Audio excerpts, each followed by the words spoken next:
The 12 days of Christmas have come and gone, bringing us to an often overlooked feast of the church. Today we celebrate the Feast of the Epiphany, the coming of the wise men, the Magi, to the Christ child. Then we have a long stretch of Sundays between now and Ash Wednesday, in which we hear the stories of the beginning of Jesus' ministry. At the end of the season of the church year that follows today, we find ourselves standing on the mountain with the disciples Peter, James, and John. Countless stars shine in the deep blue sky above, and we find ourselves staring up at those stars in wonder and awe.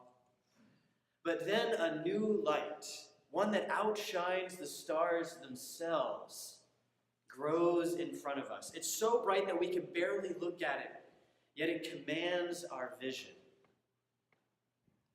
Jesus is at the center of the light. It's not shining on him, but forth from him. He is the light. As we gaze at him, a thought stirs in our guts. This is what Jesus looks like all the time. But in this moment, we are given the gift of seeing him as God sees him, as a luminous being that outshines the sun. We are given the gift of revelation, a sudden and surprising knowledge that we can attribute only to God. We are given the gift of Epiphany. Working backward from this event known as the Transfiguration, we read in the Gospel the Sermon on the Plain, in which Jesus teaches anyone who would listen how to be his follower. We meet the disciples as they leave their boats and follow Jesus. We hear him announce his ministry of reconciliation during his first sermon in his hometown. We stand on the shores of the River Jordan as Jesus comes up from the baptismal waters, and we watch the heavenly dove descend on God's beloved Son. And thus we backtrack to this morning, in which we hear the official story of the Magi's journey to Bethlehem. Most often we conflate this story in the Christmas pageant, but it should and does stand on its own. This is a story very much like the Transfiguration, a story of people seeing in a way that doesn't seem normal. This group of wise people from a distant land is in tune with God's movement throughout creation. They take upon themselves an arduous trek through the desert to Jerusalem and then to nearby Bethlehem. They find the Christ child, so humble, so vulnerable. He's not adorned as a king. He lives in a house, not a palace. His parents are poor, and yet these wise people see beyond such mundane details. They look into the heart of this situation, and they see the holy in their midst. Like Peter, James, and John witnessing their illuminated Lord on the mountain, so the Magi see and celebrate the sovereignty before them. They look at the child Jesus and see the King he is. The gift of the Magi is not their gold, frankincense, and myrrh. Those are mere tokens. Their gift is the ability to see beyond, to perceive the deeper, holier level of existence that most of us are blind to most of the time. They practice the ability to have epiphanies, to resonate with God's revelation. You don't have to be a wise person, a magi, or magus is actually the singular, to develop this spiritual resonance. Who knows how often the disciples would have seen Jesus as the luminous being he obviously was if they had trained themselves to see with the eyes of the heart. Who knows exactly what the Magi saw, when they looked at the young Messiah. There is so much more to see than the merely visible.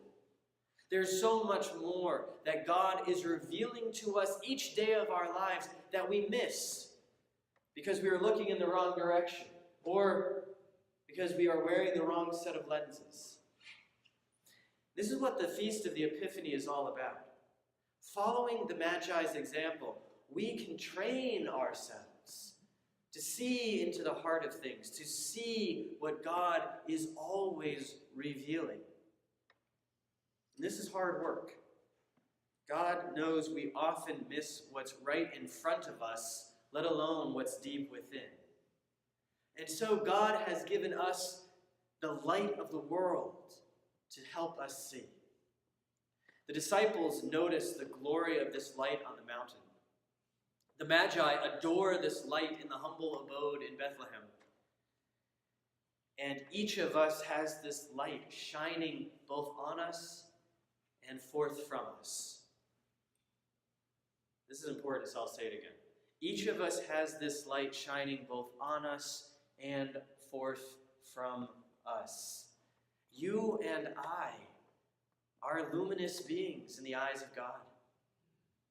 Like Jesus, created to be bearers of God's light to every place we go and to everyone we meet. We ourselves are epiphanies. We ourselves are surprising vessels of God's revelation. And when we take up this mantle to be vessels of God's revelation, we carry with us the joy of the Magi as they adore the young Messiah. We carry with us the wonder of the disciples as they witness the transfigured Jesus. And we carry with us the light of the world, which shines forth from the divine spark that God planted within each of us. The prophet Isaiah knows this. Notice how he begins today's reading. Arise, shine. Arise, shine, for your light has come, and the glory of the Lord has risen upon you. Isaiah invites us both to bask in the radiance of the Lord and also to shine ourselves. In this we are like the moon, which shines by reflecting the light of the sun. The best way to keep our eyes open for God's movement in this world is to shine out as a light of that movement. The more we shine, the more our light will illuminate those things that God yearns for us to see. As we enter the season after this Feast of the Epiphany, the light will continue to grow. This is a blessing of living in the Northern Hemisphere. The lengthening of days will serve as a reminder that the light of the world is growing within us as well. This world of ours has a way of diminishing us, and the truth we bear can fade away. But the good news is this: even just the hint of a flame can keep darkness at bay. So glow. Let your light shine through. Show the way that God sees you as a luminous being whose light is a revelation, an epiphany to others.